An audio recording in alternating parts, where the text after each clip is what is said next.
नमस्कार मित्रांनो, सुस्वागतम. पाठराखीण या मालिकेच्या आजच्या भागामध्ये अगदी मनपूर्वक मी तुमचं स्वागत करते. आजच्या भागामध्ये प्राजक्ता कौत्सुभला विचारते, एवढी काय गरज होती की तू त्यांच्याकडून पैसे घेतलेत. प्राजक्ता, कौत्सुभ आणि तृप्ती हे आता आलोकमुळे सुखरूप सुटलेले आहे आणि प्राजक्ता कौत्सुभला आता त्या पैशाबद्दल विचारत असते. तेव्हा आता कौत्सुभ म्हणतो, आणि तो मित्र मुद्दाम खोटं बोलतो, कारण किती वर्ष मी असा जॉब करत राहणार, काहीतरी इन्व्हेस्टमेंट मी करण्याची ठरवली होती. तेव्हा आता प्राजक्ता विचारते की पण दादा, अरे तू अशा माणसाकडून पैसे का घेतले होते, आणि हे बघ ही माणसं मात्र तुला उद्या पुन्हा जाऊन त्रास देतील, आणि हे बघ आत्ताच्या आत्ता आपण घरी जाऊयात आणि मामाला सगळं काही सांगूयात, जे काही घडलेलं आहे त्याबद्दल सगळं काही खरं खरं सांगूयात. तेव्हा लगेच आता हा कौत्सुभ म्हणतो की नको प्राजू, हे बघ बाबांना यातील काही सांगू नकोस. तेव्हा मात्र आता लगेच प्राजक्ता म्हणते की अरे पण दादा, परिस्थिती हाताच्या बाहेर जाईल. कौत्सुभ म्हणतो की अगं भाग्याचं लग्न आहे आणि त्यात म्हणजे त्यांना हे टेन्शन कशासाठी द्यायचं, आणि ऑलरेडी मात्र लग्नामध्ये एकच खूपच जास्त खर्च झालेला आहे आणि त्यात म्हणजे त्यांना हे नवीन ओझं. तेव्हा तर तृप्ती हे सगळं ऐकून घेते आणि म्हणते की प्राजू, तू काही मदत करू शकतेस का ग, तुझ्या अकाउंटला काही पैसे आहेत, मग तू तुझ्या भावासाठी एवढं केलं तर. प्राजक्ता लगेच म्हणते की माझ्या अकाउंटला पैसे आहेत, मी जमेल तेवढी मदत नक्की करेन, पण मामाला विचारल्याशिवाय बँकेतील पैशाला मी हात नाही लावणार. तेव्हा कौत्सुभ म्हणतो की हे बघ त्याची गरज नाही पडणार,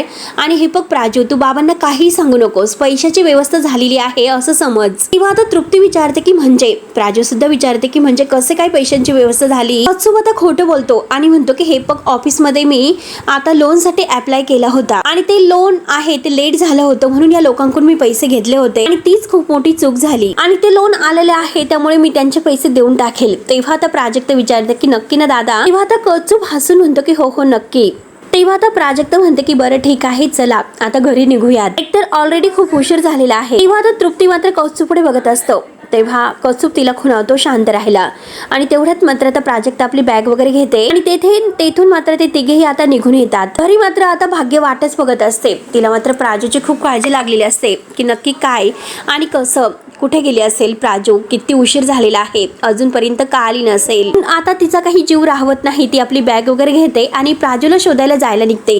दरवाजामध्ये येते आणि दरवाजा उघडते तर पुन्हा मात्र ती दरवाजात थांबते आणि आता आजीचं बोलणं तिला आठवतं की हळद लागल्यानंतर बाहेर कुठेही जायचं नसतं, पण तरी सुद्धा मला प्राजूशिवाय दुसरं काहीच महत्वाचं नाही. आणि आता मात्र ती इकडे तिकडे एरेझाऱ्या मारते. आता मात्र मी आणखीन वाट नाही बघू शकत, नाही थांबू शकत मी आणखीन, काही झालं तरी मला प्राजूला शोधायला जावंच लागेल. आणि तेवढ्यात मात्र आता ती दरवाजा उघडते आणि परत जायला निघते. तोच लगेच प्राजू, तृप्ती आणि कौत्सुभ आता दारातच येतात. प्राजू लगेच आता भाग्याचा हात धरते आणि तिला आतमध्ये घेते आणि म्हणते की अगं भाग्या थांब, तुला हळद लागलेली आहे आणि उंबरठा ओलांडायचं नसतं हे तुला माहिती आहे ना. तेव्हा भाग्य विचारते की तुम्ही तिघं एकत्र काय करतात, तर तृप्ती तिला शांतपणे शांत राहायला सांगते. एकतर बाबा आणि ते झोपले असतील, त्यामुळे तुम्ही शांत बसा. भाग्य विचारते की तुम्ही तिघे कुठे होतात, आणि रागानेच ती प्राजूला म्हणते की प्राजू, तुला अक्कल वगैरे नाही का, मी तुझी किती वाट बघितली. दादा, अरे तू कुठे होतास, माझी तर आज हळद होती. तेव्हा कौत्सुभ खाली मान घालतो आणि कौत्सुभ प्राजक्ताकडे बघतो आणि बाहेर निघून जातो. तेव्हा आता भाग्य विचारते की नक्की काय चाललं दादा, म्हणून ती कौत्सुभच्या मागे जायला निघते. उंबरठा ओलांडणार तोच लगेच प्राजू ओरडते की भाग्या. तर भाग्य आता प्राजक्ता आणि तृप्तीला विचारते की वहिनी, तू बाहेर केव्हा गेली होतीस, अरे तुमचं नक्की काय चाललं, बोला काहीतरी, मला सांगणार आहात का काही. त्यानंतर मात्र इकडे अंबिका आणि वॉचमन हे सगळेजण बाहेर आता आरव आणि आलोक केव्हा येतील वाट बघत असतात. आता अंबिकाला आलोकची काळजी लागलेली असते. आता छत्री घेऊन ती उभी असते आणि तेवढ्यात आरव आणि आलोक बाईक करून येताना दिसतात. तेव्हा आता अंबिकाला फारच आनंद होतो, तिचा चेहरा खुलतो. दोघेही बाईकच्या खाली उतरतात आणि आरव आणि आता हा आलोक पावसामध्ये बसतं आता भिजण्याचा आनंद घेतात. आरव जोरात उडी मारतो आणि घपकने आता चिखलामध्ये पडतो. तेव्हा आलोक सुद्धा त्याच्या शेजारी बसतो आणि दोघेही मात्र आता खूप हसत असतात. आलोक डोक्याला हात लावतो आणि हसत असतो. तेव्हा आता आरवला लागलेलं असतं आणि नंतर म्हणतो की आई आई ग, तू मात्र माझा भाऊ शोभतोस, तू मात्र मस्त वाचवलंस मला. म्हणून दोघेही एकमेकांच्या हातामध्ये हात देतात आणि एकमेकांना डन करतात आणि एका हाताने दोघेही आता बरोबर चुटकी वाजवतात. तेव्हा मात्र आता आरव हसत असतो आणि म्हणतो की हे पग पार्टीमध्ये मात्र तू आता दुनिया हारून टाकली, आणि त्या देशमुख आंटीचा चेहरा मात्र बघण्यासारखा झाला होता, त्यांना त्यांच्या मुलीचं लग्न तुझ्या बरोबर लावून द्यायचं होतं. तेव्हा आता आलोक म्हणतो की काय लग्न, आणि ते माझ्या बरोबर. तेव्हा लगेच आता आरव म्हणतो की हो, तुझ्या बरोबरच लग्न करायचं होतं. आणि तेवढ्यात आता दोघेही चला म्हणून उठतात, एकमेकांच्या हातामध्ये हात देतात. तोच लगेच आरव पुन्हा खाली पडतो. आरव मात्र मोठमोठ्याने हसायला सुरुवात करतो आणि दोघे दोघेही आता हसत असतात तर आलोक काहीतरी विचारात पडतो. आरव त्याच्याकडे पाहत असतो. त्यानंतर मात्र आता इकडे आतमध्ये इन्स्पेक्टर साहेब वगैरे सगळेजण आलेले आहेत. सगळीकडे फोन सुरू असतात की आलोक कुठे गेला असेल. सुलोक्षणाला मात्र आता खूप काळजी लागलेली असते. ती मात्र टेन्शन मध्ये असते.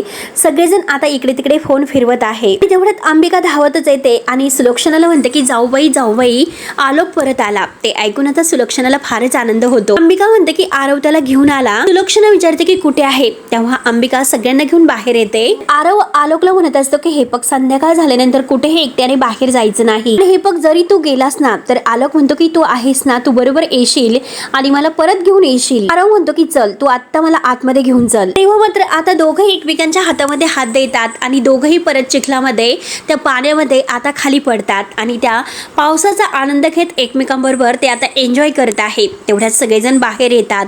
अंबिका आणि सुलोक्षणा ह्या दोघांना असं एकत्र हसताना खेळताना बघून त्यांच्या डोळ्यामध्ये आनंद अश्रू येतात. ते जण मात्र आता पाहत असतात. सगळ्यांना फारच आनंद होतो. परंतु आता तृप्ती आणि श्रेयस यांचा तर जळफाट होत असतो. ते तर डोक्याला हात लावतात आणि तेवढ्यात आलोक आणि आरव आता एकमेकांबरोबर इतके छान आता त्या पावसामध्ये खेळत आहे, एकमेकांबरोबर बागडत आहे. ते पण इतके खुश. इतक्या वर्षातून आज आलोक इतका खुश आणि इतका आनंदाने खेळताना दिसत आहे. तेव्हा आता सुलोक्षणा म्हणते की आलोक सांभाळून. तर लगेच अंबिका सुलोक्षणाच्या हाताला हात लावते आणि नाही, त्यांना आज जितकं खेळायचं आहे तितकं खेळून द्या असं खुणावते. तेव्हा आता अंबिका, सुलोक्षणा आणि सगुणा यांच्या डोळ्यातून आनंद अश्रू येतात. तर सुलोक्षणा आता इन्स्पेक्टर साहेबांना म्हणते की इन्स्पेक्टर साहेब बघा माझा आलोक परत आलेला आहे. तुम्ही आमच्या मदतीला धावून आलात त्याबद्दल थँक्यू सो मच. तेव्हा आता इन्स्पेक्टर साहेब म्हणतात की ठीक आहे येतो मी. तेव्हा मात्र आता इन्स्पेक्टर साहेब ते निघून जातात. तर आता आलोक आणि आरव एकमेकांबरोबर खूप छान खेळत आहे.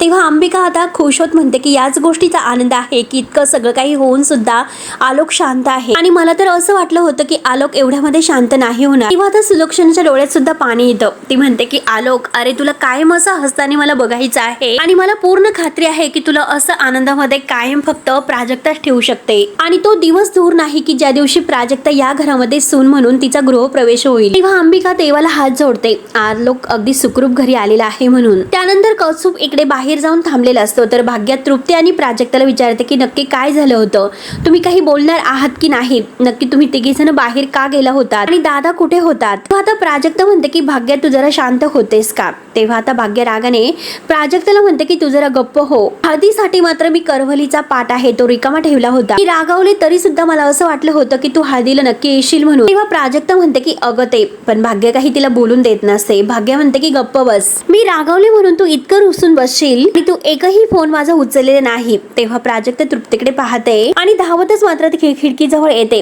आणि कौस्तुभला म्हणते की दादा तू सुद्धा माझ्या हळदीला नव्हता आणि काहीच कसं तुम्हाला काही वाटत नाही. तेव्हा आता कौस्तुभ शांत असतो आणि प्राजक्ता सुद्धा भाग्याची तळतळ सुरू असते की आज माझा या घरातील शेवटचा दिवस आहे आणि माझेच भाऊ बहीण माझ्या बरोबर नव्हते, मग तुम्ही माझी अशी पाठवणी करणार आहात का. तेव्हा आता तृप्तीच म्हणते की भाग्या ग बास कर, तू आता उद्या लग्न आहे आणि तू जर अशीच रागावत राहिली तर उद्या बरं दिसेल का, तुझा चेहरा कसा दिसेल, अगं डार्क सर्कल येतील. तेव्हा लगेच आता भाग्या रागाने म्हणते की खड्ड्यात गेलं ते सगळं काही डार्क सर्कल, मला मात्र माझ्या प्रश्नांची उत्तरं हवी आहेत. मला मात्र असं सोडून तुम्ही कुठे गेला होतात आणि वहिनी दादाला काय लागलेलं आहे. तेव्हा आता तृप्ती खोटं बोलायला जाते अगं ते, परंतु कौस्तुभ आता मोठ्याने ओरडतो की सांगतो.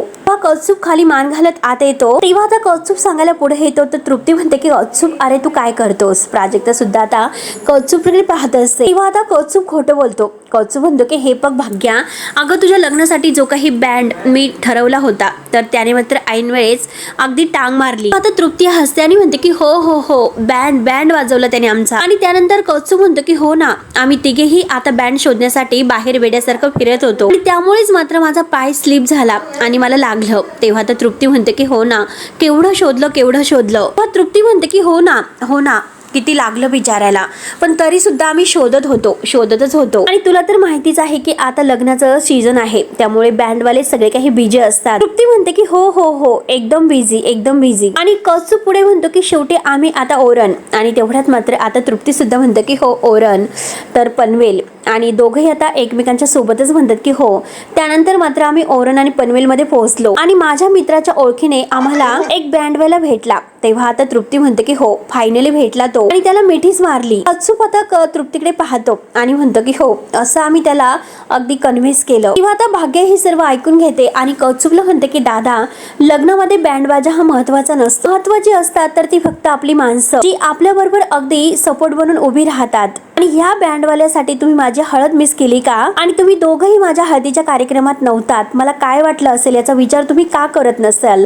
तेव्हा आता प्राजक्ता आणि कौत्सुक एकमेकांकडे पाहत असतात. तेव्हा आता भाग्य त्या दोघांकडे रागाने बघते तर प्राजू आणि कौत्सुक दोघंही कान पकडतात. कान पकडून भाग्याला सॉरी असं म्हणतात. आणि तेवढ्यात तृप्ती म्हणते की मी मात्र हळदीला होते, मी नाही मिस केलं. कौत्सुक आता रागाने तृप्तीला म्हणतो की बस ग बस. प्राजक्ता आता भाग्याकडे बघत म्हणते की दादा, अरे गप्प बस, काय करतोस? अरे वहिनीचं तर बरोबरच आहे. आणि भाग्य हे बघतो, सांग, एवढ्या सगळ्या हळदीच्या कार्यक्रमामध्ये, इतक्या सगळ्या गर्दीमध्ये हळद लावण्याचा काय पॉइंट आहे बरं? आणि आम्हाला मात्र तुला असं हळदीमध्ये बुडून काढायचं होतं म्हणून सगळेजण आता भाग्याची बरोबर गंमत करत असतात आणि तिला खुश करत असतात. प्राजक्ता म्हणते की मामीला जर हे कळालं असतं तर मामी किती ओरडली असती. म्हणून मात्र आम्ही ठरवलं होतं की तुझी हळद एकदम स्पेशल करायची. कौत्सुक म्हणतो की हो बरोबर आहे. तर प्राजक्ता म्हणते की हो की नाही दादा वहिनी? तर कौत्सुक म्हणतो की हो एकदम बरोबर आणि हो भाग्या, आम्ही तर स्पेशलच करणार आहोत, चला लगेच तयारीला लागूयात. म्हणून आता ते भाग्याला आत्ता हळद लावण्याचं ठरवतात आणि त्यासाठी तयारी करत असतात. मात्र आता सगळेजण आनंदाने आतमध्ये निघून जातात हळद आणण्यासाठी, सगळी हळदीची तयारी करण्यासाठी. तोपर्यंत भाग्य मात्र आता दरवाजा बंद करते. बाहेर खूप पाऊस सुरू असतो. तेव्हा सगळेजण किचनमध्ये येतात, पाट वगैरे ठेवतात. तृप्ती मात्र भाग्याचे फोटो काढत असते. जरा स्माईल कर, मस्त स्माईल कर असं म्हणत असते. आणि आता तेवढ्यात लगेच कौत्सुक म्हणतो की हे बघ भाग्या, आता फोटो वगैरे काढणं बंद करा.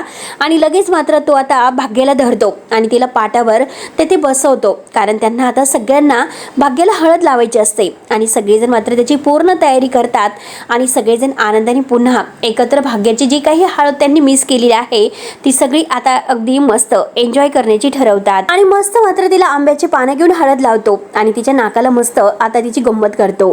तेव्हा आता भाग्य म्हणते की दादा, तेवढ्या तृप्ती म्हणते की हो ना, लाव ग लाव, भाग्य त्याला हळद लाव, बिचाऱ्याच्या जखमा तरी भरतील. कौत्सुक आणि प्राजक्ता तृप्तीकडे बघत असतात. तर भाग्य विचारते की काय झालं, काय बोलतेस वहिनी? तेवढ्या तृप्ती परत आता हसत म्हणते की अगं भाग्या, गंमत करते गंमत. कौत्सुक रागाने आता तृप्तीला म्हणतो की तू जरा गप्प बस. तेवढ्यात भाग्य आणि कौत्सुक या दोघांमध्ये आता खूप आरडाओरड सुरू असतो हळद लावण्यासाठी. तर प्राजक्ता म्हणते की अरे वेडे आहात का तुम्ही, का ओरडतात? मामा आणि मामी झोपलेले आहेत. म्हणून सगळेजण एकमेकांना हातात शुकशुक करून शांत राहायला सांगतात आणि मोठमोठ्याने हसतात, एन्जॉय करत असतात. तेव्हा मात्र आता कौत्सुक प्राजक्ताला म्हणते की तू ये आणि हळद लाव. तेव्हा आता प्राजक्ता खुश होते ते. तर भाग्य म्हणते की तू तर येऊच नको, मी तुला ब्लॉक केलेला आहे कायमचं माझ्यासाठी. त्यावरती प्राजक्ता म्हणते की ठीक आहे भाग्य, तुम्हाला ब्लॉक जरी केलं असलं तर जे काही सिस्टर सबस्क्रिप्शन मला फ्री आहे. भाग्य म्हणते की प्राजू, तुला लाज वाटते का? तू माझी हळद मिस केली, त्यामुळे आता मात्र तुम्हाला हळद लावूच नकोस. म्हणून मात्र आता भाग्य ही रुसून बसते. तर आता तृप्ती लगेच म्हणते की अगं तू तिला ब्लॉक केलेला आहेस. तेव्हा आता भाग्य म्हणते हे बघ, आमचा दोघींचाही फोन एकच आहे, मी कसं तिला ब्लॉक करणार आहे? तेव्हा मात्र आता प्राजक्ता म्हणते की भाग्याने मला कितीही ब्लॉक केलं असलं तरी सुद्धा मात्र नवरी मुलीसाठी VIP हल्दी सेशन आहे, तर ते मात्र मी नवरी मुलीसाठी ऑलरेडी बुक केलेलं आहे. तेव्हा तरी सुद्धा आता भाग्य रुसून तोंड वाकडं करते. तर कौत्सुक हसत असतो. आता प्राजक्ता म्हणते की फक्त नवरी मुलगी आणि मी, आम्ही दोघीच. भाग्य मात्र आता प्राजक्ताला अगदी बाजूला लोटते आणि तेथून परत आतमध्ये जायला निघते. तेव्हा आता प्राजक्ता भाग्याला धरते आणि म्हणते की अगं भाग्या, आणि बघ अगं तू सासरी जाशील आणि माझी आठवण काढशील, तेव्हा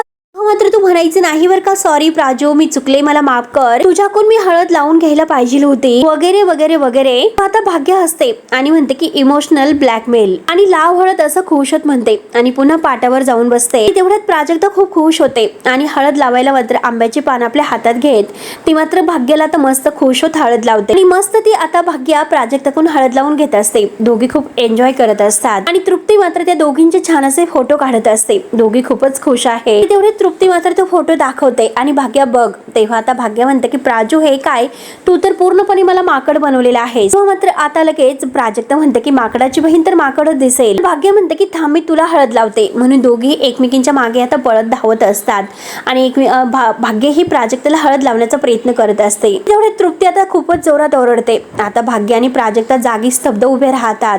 तर तृप्ती म्हणते की हा टाइमपास करण्याचा वेळ आहे का? आणि सगळेजणी मात्र आता खुश होत पुन्हा हसतात.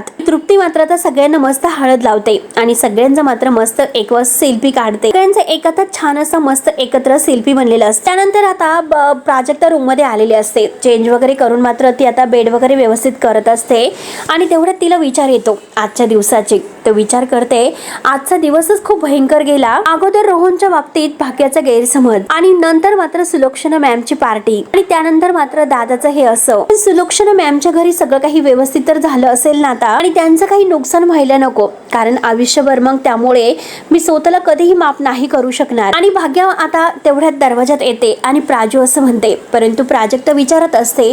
तिचं काही लक्ष नसतं. पार्टीमध्ये जे काही आलोकने धिंगाणा घातलेला आहे तो सर्व तिला आता डोळ्यासमोर पुन्हा येत असतो आणि ते सगळं तिला आठवत असतं की जेव्हा आता कौस्तुभला ते गुंड मारत असतात आणि आलोकने मात्र सगळ्या गुंडांची धुलाई केलेली असते. तो सुद्धा क्षण तिच्या आता डोळ्यासमोर येतो. प्राजक्ता मात्र आता विचार करते की नक्की तो माणूस कोण होता. गरजेच्या वेळेस तो आमच्यासाठी धावून आला, आम्हाला मदत केली आणि काही न बोलता तो निघून सुद्धा गेला. म्हणून प्राजक्ता आता विचारात पडलेली असते नक्की तो माणूस कोण असेल. आणि तेवढ्यात भाग्य तिच्या मागून येते आणि तिला चुटकी वाजवत तिला आता म्हणजे जाग करते. आणि तेवढ्यात प्राजक्ता भानावर येते. तर भाग्य विचारते की काय झालं, एवढा कसला विचार करतेस आणि ते पण इतक्या सिरियसली तू विचार करते, नक्की काय झालं. तेव्हा आता प्राजक्ता म्हणते की नाही अगं आज खूप दमायला झालेला आहे. आणि तेवढ्यात आता भाग्य म्हणते की नाही तुला खोटं बोलता, अगं सांग ना तू कुणाचा एवढा विचार करत होती. तेव्हा मात्र आता प्राजक्ता काहीतरी म्हणते, ती शब्द म्हणून जाते. तर लगेच भाग्य विचारते की काय झालं, तू कशाबद्दल म्हणालीस आणि काय बोलत होती नेमकंच. आणि तेवढ्यात मात्र आता भाग्य तिला चिडवते. भाग्य म्हणते की काय ग नक्की काय सुरू आहे मनामध्ये, कुणाचा इतका विचार करते. आणि करेक्ट आलोक सूर्यवंशीचा तू विचार करत आहे ना. आणि तेव्हा मात्र आता प्राजक्ता काही बोलत नाही. तर भाग्य म्हणते की अगं तुझं आणि आलोकचं सूर्यवंशीचं जर लग्न झालं तर काय भारी होईल. तुमचं लग्न मात्र एकदम ग्रँड असं असेल आणि मग त्यानंतर सूर्यवंशी घराण्याची तू मोठी सून होणार आणि मग काय बाबा तुझा हुकूम तर तेथे चालणार. अगं मज्जा आहे बाबा तुझी. आणि लग्न विचार कर, लग्न कुठे होईल, पॅरिस राजस्थान तिकडे होईल आणि हनीमून तर कुठे होईल, युरोपला होईल. म्हणून मात्र आता ती प्राजक्ताची गंमत करत असते, तिला चिडवत असते. पण प्राजक्ताला आता आलोक कसं आहे, आलोकने पार्टीमध्ये जो काही धिंगाणा घातलेला असतो तो सगळं घडलेला प्रकार आहे तो सगळं काही तिच्या डोळ्यासमोर पुन्हा येतो. आता प्राजक्ताला हे सगळं काही आठवतं आणि तिला आलोकची भीतीच वाटत असते. ती पूर्णपणे घाबरून जाते त्या विचारानेच. त्यानंतर आता इकडे आलोक आणि आरव रूम मध्ये येतात, फ्रेश वगैरे होतात आणि तेवढ्यात आरव ते फ्रेश वगैरे होऊन आलोकच्या रूम मध्ये येतो. आणि आता आलोक मात्र मस्त आपलं आरशामध्ये उभं राहून डोकं वगैरे केस वगैरे विंचरत असतो. आणि तेवढ्यात मात्र आता आरव तेथे येतो आणि त्याच्या बेडवर आता उडी मारून झोपतो. आलोक आरशातून रागाने त्याच्याकडे बघत असतो. तेव्हा मात्र आता आलोक त्याच्याजवळ येतो आणि त्याचं जे काही बेडशीट वगैरे आहे तर तो व्यवस्थित करत असतो. आरवचे पाय इकडे तिकडे करतो. ते बेडशीट आहे तो पूर्णपणे व्यवस्थित करतो. आता ते बेडशीटच मात्र तो व्यवस्थित करत असतो, त्याचे पाय वगैरे व्यवस्थित करतो. आरव विचारतो की काय झालं दादा, अरे तुला कोणी काही बोललं का आणि तू व्हिडिओ वगैरे पाहून तू काही म्हणजे रागावला की काय. तेवढ्यात आलोक विचारतो की व्हिडिओ, कसला व्हिडिओ.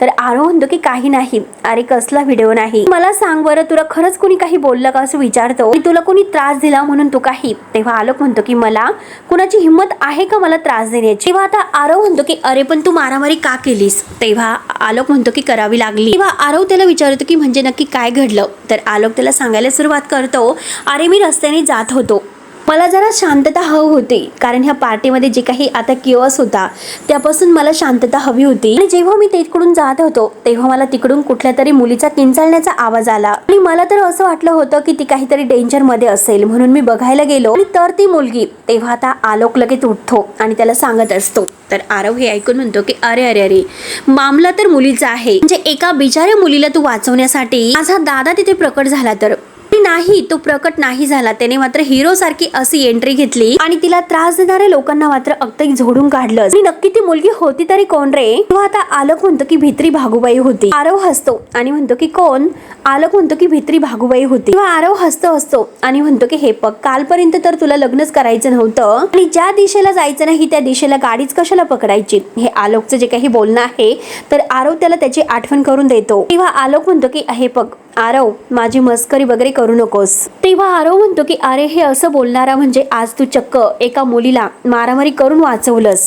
खरंच काहीतरी स्पेशल त्या मुलीमध्ये नक्कीच असणार. तेव्हा लगेच आता आलोक म्हणतो की स्पेशल आणि ती भित्री भागूबाई छे छे. आणि हे बघ आरव, माझं खूप क्लिअर आहे, मी कधीही कोणाच्या वाटेला जात नसतो, पण जर कुठे अन्याय होत असेल तर मात्र मी शांत नाही बसणार. आणि यावरून मात्र मी सुलोचनाला किती बोललो हे तर तुला माहितीच असेल. आणि तेवढ्यात आरव मात्र आलोकच्या खांद्यावर हात ठेवतो आणि म्हणतो की दादा हे बघ, तुझ्यावर जर अन्याय झाला असता तर मी समजू शकलो असतो. ती कोण? तर लगेच आलोक म्हणतो की भित्री भागूबाई. तर आरव म्हणतो की अरे हो, तू तर त्या भित्र्या भागूबाईसाठी गेलास, नक्की काहीतरी खास आहेस तिच्यात. परंतु आलोकला चिडवत असतो, खूपच असतो. तर आलोक आता आरवकडे बघत असतो. तर शेवटी मित्रांनो, हा भाग येथे संपतो. पुढील भागामध्ये आरव आता आलोला म्हणतो की मला मान्य आहे, मग तुला त्या दिशेला नाही जायचं, अरे पण असं वाटतं तर तुझ्या त्या गाडीमध्ये बिंदास्त तू बस, आणि हे बघ तुला आपोआप मात्र ती गाडी तिच्यापर्यंत घेऊन जाईल. त्यावरती आलोक म्हणतो की नाही, खूप मोठी स्वप्न तू पाहतो, असं तुला नाही वाटत का? त्यावरती आरव म्हणतो की अरे, मोठी स्वप्न बघायला काय हरकत आहे. त्यानंतर मात्र आता इकडे आता जो काही व्हिडिओ आहे पार्टीमध्ये जे काही घडलेला आहे, तर प्राजक्ता तो व्हिडिओ मात्र आलोकचा भाग्याला दाखवते. भाग्य म्हणते की इतका डेंजर आहे का हा माणूस, आणि मी विचार केला होता तसा तर आलोक अजिबात नाही, आणि खरंच मीच मूर्ख आहे की तुझ्या आणि आलोक सूर्यवंशीच्या लग्नाचे स्वप्न मी बघत होते, आणि हे बघ तू काळजी करू नकोस, मीच तुला अशा माणसाची लग्न नाही करून देणार. तेव्हा प्राजक्ता शांत असते. आणि आता मात्र ही भाग्य म्हणत असते की माझ्या प्राजूला एकदम खूप खूप खूप असा छान मुलगा मिळणार आहे, माझ्या रोहनपेक्षा ही सुद्धा खूपच चांगला. तेव्हा मात्र आता प्राजक्ता खोशून हसत असते. तर मित्रांनो, आता नक्की पुढे काय होईल हे बघायला विसरू नका. तोपर्यंत धन्यवाद.